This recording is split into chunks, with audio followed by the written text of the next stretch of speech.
IELTS 15. Published by Cambridge University Press and Cambridge Assessment English 2020.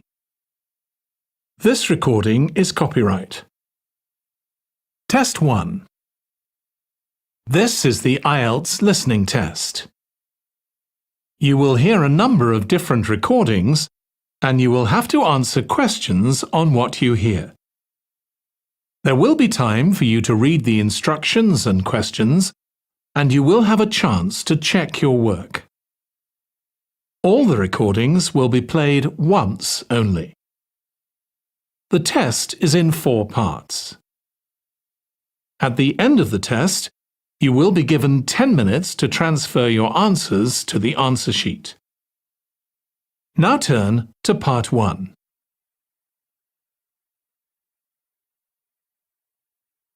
Part 1.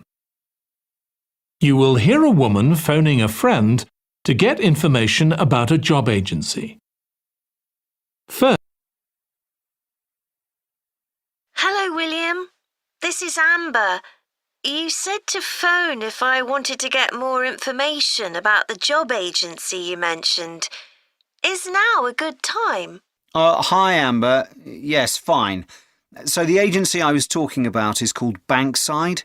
They're based in Docklands. I can tell you the address now, 497 East Side. OK, thanks. So is there anyone in particular I should speak to there? The agent I always deal with is called Becky Jameson. Let me write that down. Becky Jameson. Jameson.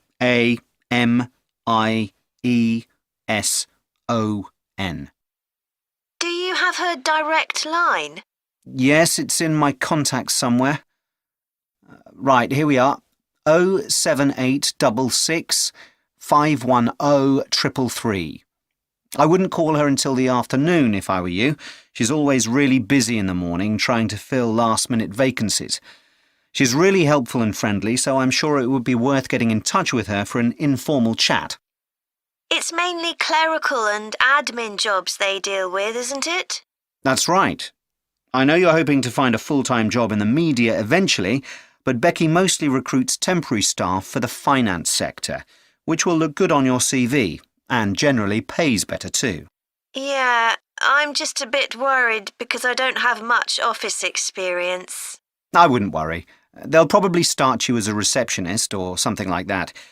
So what's important for that kind of job isn't so much having business skills or knowing lots of different computer systems, it's communication that really matters, so you'd be fine there. And you'll pick up office skills really quickly on the job. It's not that complicated. OK, good. So how long do people generally need temporary staff for? It would be great if I could get something lasting at least a month. That shouldn't be too difficult. But you're more likely to be offered something for a week at first, which might get extended. It's unusual to be sent somewhere for just a day or two. Right. I've heard the pay isn't too bad. Better than working in a shop or a restaurant. Oh yes, definitely. The hourly rate is about £10, $11 if you're lucky. That's pretty good. I was only expecting to get £8 or £9 an hour. before you hear the rest of the conversation, you have some time to look at questions 6 to 10.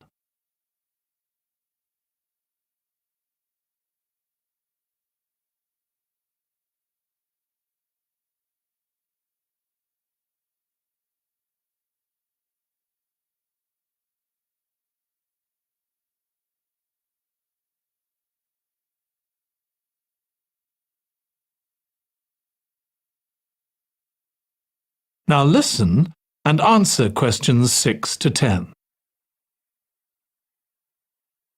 Do you want me to tell you anything about the registration process? Yes, please.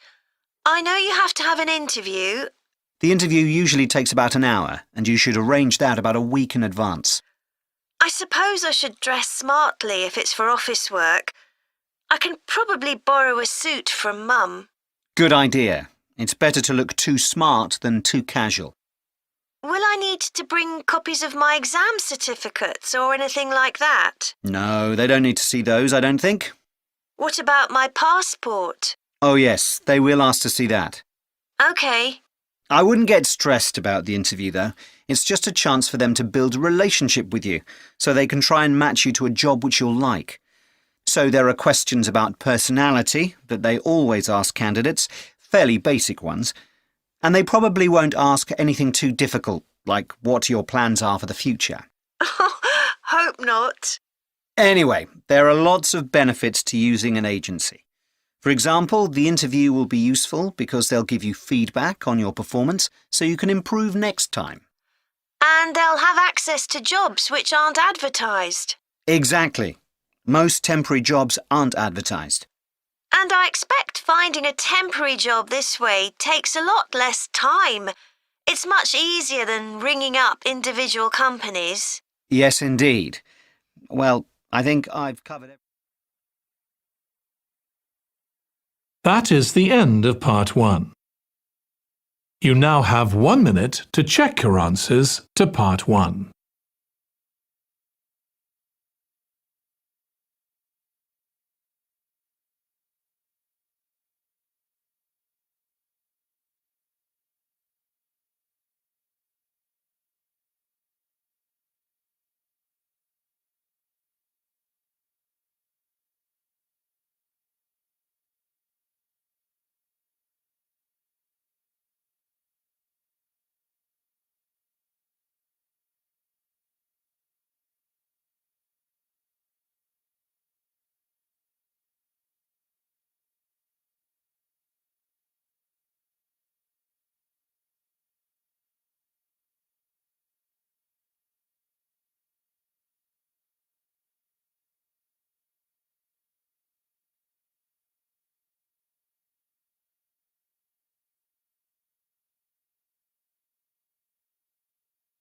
Part 2. You will hear a woman giving a presentation about a holiday on an island in Britain that her company organises. First, you have some time to look at questions 11 to 14.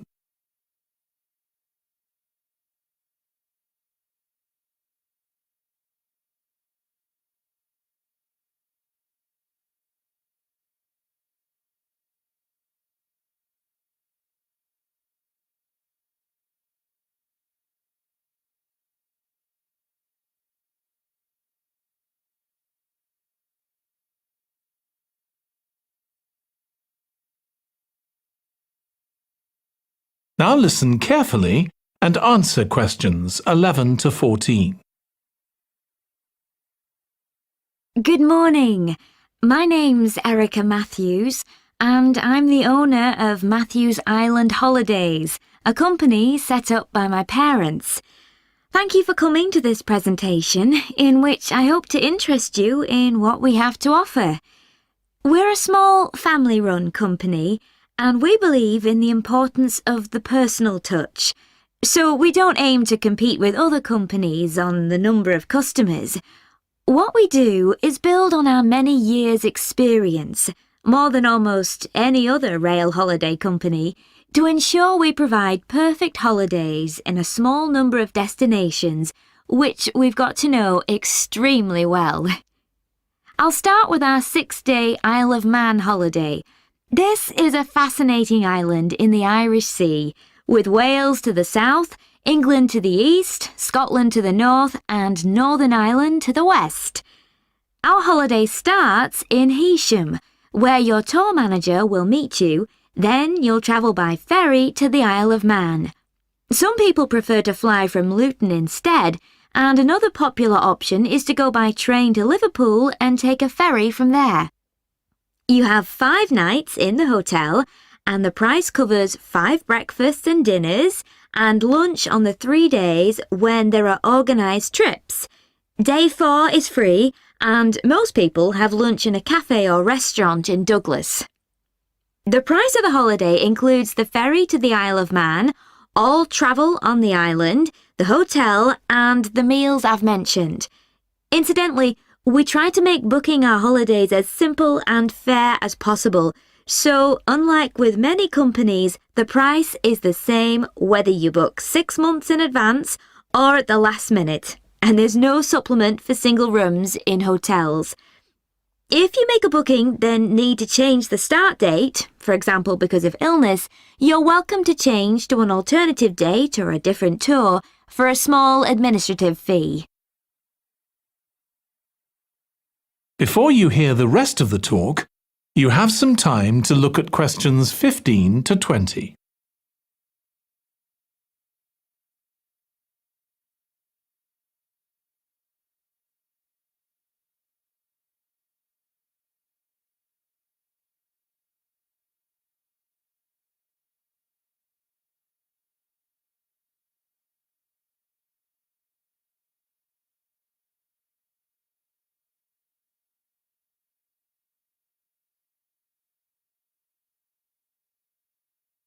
Now listen and answer questions 15 to 20. Okay, so what does the holiday consist of? Well, on day 1, you'll arrive in time for a short introduction by your tour manager, followed by dinner in the hotel. The dining room looks out at the river, close to where it flows into the harbour, and there's usually plenty of activity going on. On day 2, you'll take the coach to the small town of Peel, on the way calling in at the Tynwald exhibition. The Isle of Man isn't part of the United Kingdom, and it has its own parliament called Tynwald.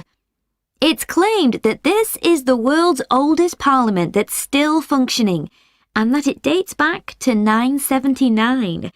However, the earliest surviving reference to it is from 1422, so perhaps it isn't quite as old as it claims. Day 3, we have a trip to the mountain Snaefell. This begins with a leisurely ride along the promenade in Douglas in a horse-drawn tram. Then you board an electric train which takes you to the fishing village of Laxey. From there, it's an 8-kilometre ride in the Snaefell Mountain Railway to the top. Lunch will be in the cafe, giving you spectacular views of the island. Day 4 is free for you to explore, using the pass which we'll give you. So you won't have to pay for travel on local transport or for entrance to the island's heritage sites. Or you might just want to take it easy in Douglas and perhaps do a little light shopping.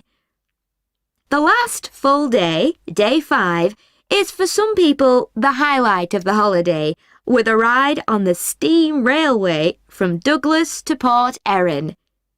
After some time to explore, a coach will take you to the headland that overlooks the Calf of Man, a small island just off the coast. From there, you continue to Castletown, which used to be the capital of the Isle of Man and its medieval castle. And on day 6, it's back to the ferry, or the airport if you flew to the island, and time to go home. Now, I'd like to tell you a bit more. That is the end of part 2. You now have 30 seconds to check your answers to part 2.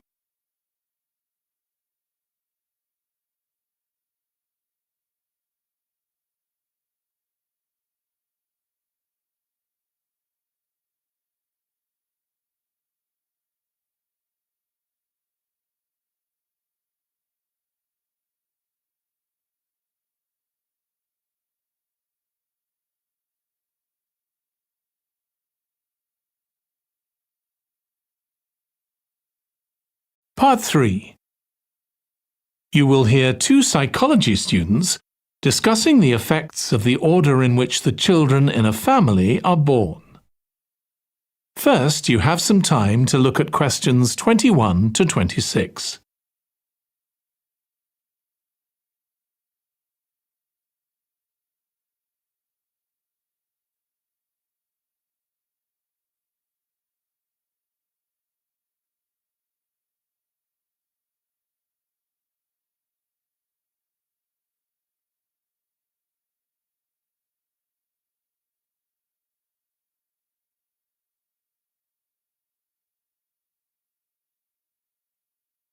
Now listen carefully and answer questions 21 to 26.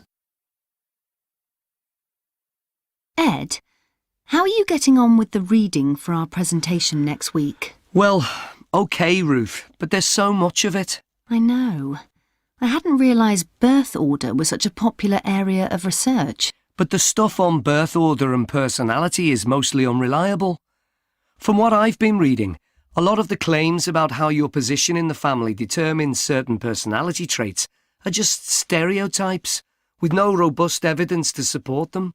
OK, but that's an interesting point. We could start by outlining what previous research has shown. There are studies going back over 100 years. Yeah, so we could just run through some of the typical traits. Like the consensus seems to be that oldest children are generally less well-adjusted because they never get over the arrival of a younger sibling. Right, but on a positive note, some studies claim that they were thought to be good at nurturing. Certainly in the past, when people had large families, they would have been expected to look after the younger ones. There isn't such a clear picture for middle children, but one trait that a lot of the studies mention is that they are easier to get on with than older or younger siblings. Generally eager to please and helpful, although that's certainly not accurate as far as my family goes. My middle brother was a nightmare, always causing fights and envious of whatever I had. As I said, none of this seems to relate to my own experience. I'm the youngest in my family, and I don't recognise myself in any of the studies I've read about. I'm supposed to have been a sociable and confident child who made friends easily, but I was actually terribly shy. Really? That's funny. There have been hundreds of studies on twins, but mostly about nurture versus nature. There was one on personality which said that a twin is likely to be quite shy in social situations because they always have their twin around to depend on for support. My cousins were like that when they were small. They were only interested in each other and found it hard to engage with other kids. They're fine now, though. Only children have had a really bad press. A lot of studies have branded them as loners who think the world revolves around them because they've never had to fight for their parents' attention. That does seem a bit harsh. One category I hadn't considered before was children with much older siblings.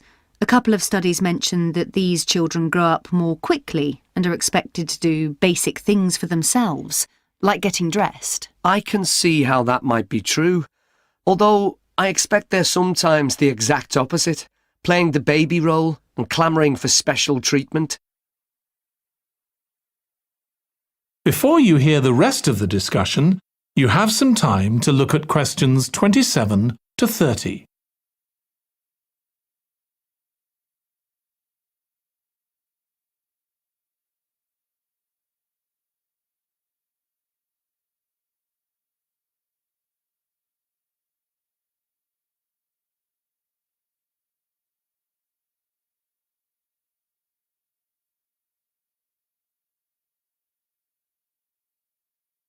Now listen and answer questions 27 to 30. What was the problem with most of these studies, do you think? I think it was because, in a lot of cases, data was collected from only one sibling per family, who rated him or herself and his or her siblings at the same time. Some of the old research into the relationship between birth order and academic achievement has been proved to be accurate, though. Performances in intelligence tests declined slightly from the eldest child to his or her younger siblings. This has been proved in lots of recent studies. Yes, although what many of them didn't take into consideration was family size. The more siblings there are, the likelier the family is to have a low socio-economic status, which can also account for differences between siblings in academic performance. The oldest boy might be given more opportunities than his younger sisters, for example. Exactly. But the main reason for the marginally higher academic performance of oldest children is quite surprising, I think. It's not only that they benefit intellectually from extra attention at a young age, which is what I would have expected. It's that they benefit from being teachers for their younger siblings by verbalising processes. Right. And this gives them status and confidence, which again contributes in a small way to better performance. So, Would you say sibling rivalry has been a useful thing for you? I think so. My younger brother was incredibly annoying, and we fought a lot, but I think this has made me a stronger person. I know how to defend myself. We had some terrible arguments, and I would have died rather than apologise to him. But we had to put up with each other, and most of the time we coexisted amicably enough. Yes, my situation was pretty similar.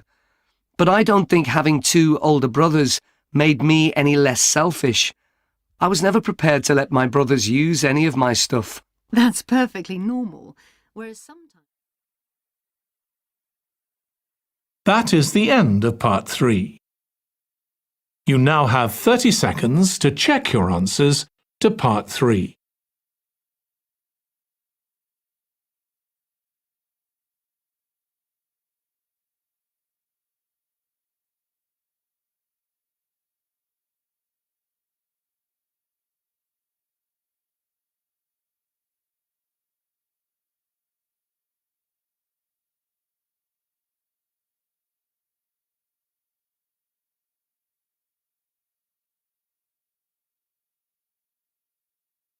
Part 4. You will hear a student giving a presentation about a type of tree known as the eucalyptus, which is common in Australia. First, you have some time to look at questions 31 to 40.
Now listen carefully and answer questions 31 to 40. Today, I'm going to talk about the eucalyptus tree. This is a very common tree here in Australia, where it's also sometimes called the gum tree. First, I'm going to talk about why it's important. Then I'm going to describe some problems it faces at present. Right, well, the eucalyptus tree is an important tree for lots of reasons. For example, it gives shelter to creatures like birds and bats, and these and other species also depend on it for food, particularly the nectar from its flowers. So it supports biodiversity.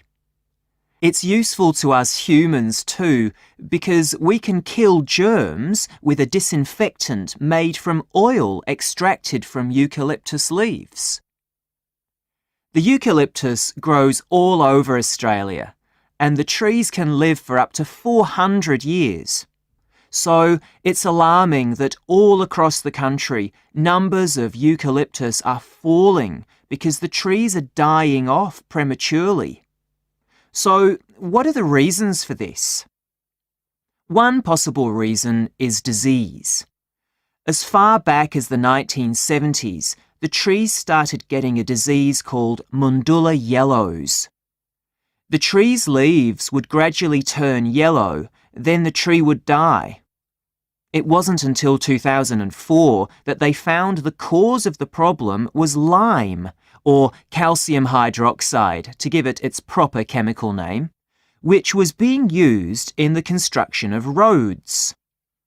The lime was being washed away into the ground and affecting the roots of the eucalyptus trees nearby. What it was doing was preventing the trees from sucking up the iron they needed for healthy growth. When this was injected back into the affected trees, they immediately recovered. But this problem only affected a relatively small number of trees. By 2000, huge numbers of eucalyptus were dying along Australia's east coast of a disease known as bell minor associated dieback. The bell minor is a bird, and the disease seems to be common where there are high populations of bell miners. Again, it's the leaves of the trees that are affected. What happens is that insects settle on the leaves and eat their way round them, destroying them as they go, and at the same time they secrete a solution which has sugar in it. The bell minor birds really like this solution, and in order to get as much as possible, they keep away other creatures that might try to get it. So these birds and insects flourish at the expense of other species, and eventually so much damage is done to the leaves that the tree dies.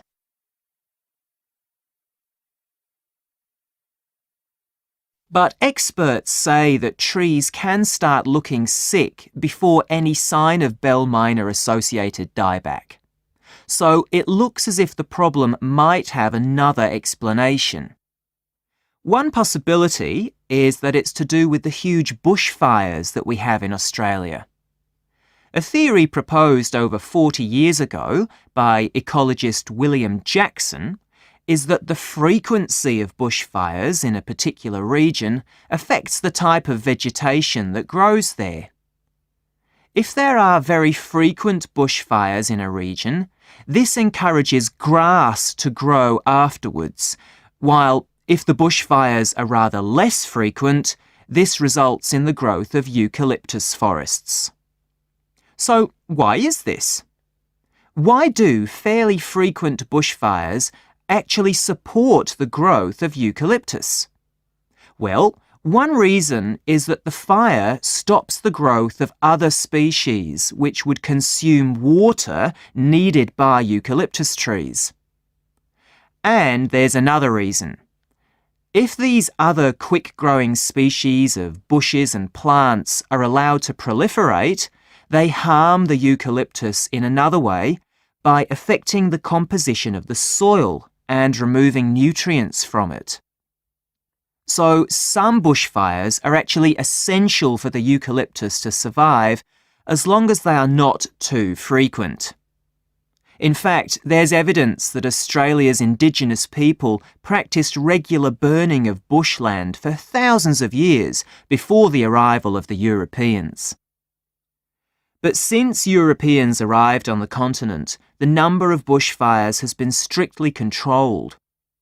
Now, scientists believe that this reduced frequency of bushfires to low levels has led to what's known as dry rainforest, which seems an odd name as usually we associate tropical rainforest with wet conditions.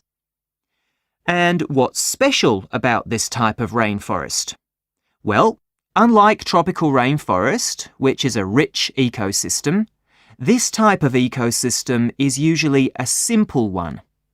It has very thick, dense vegetation, but not much variety of species.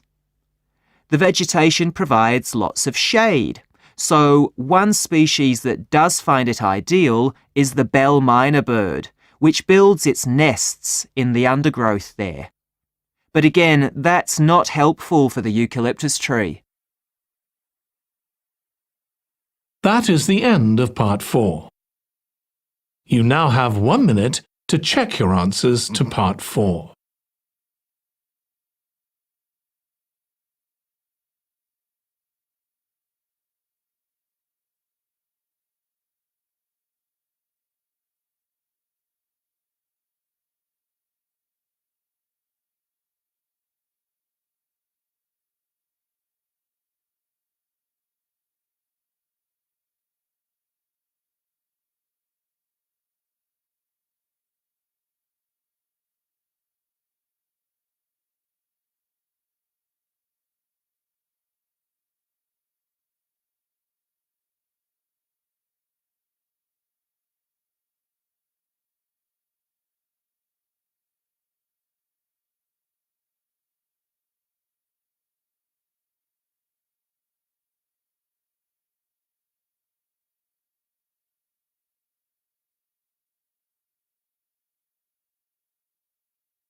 That is the end of the listening test. In the IELTS test, you would now have 10 minutes to transfer your answers to the answer sheet.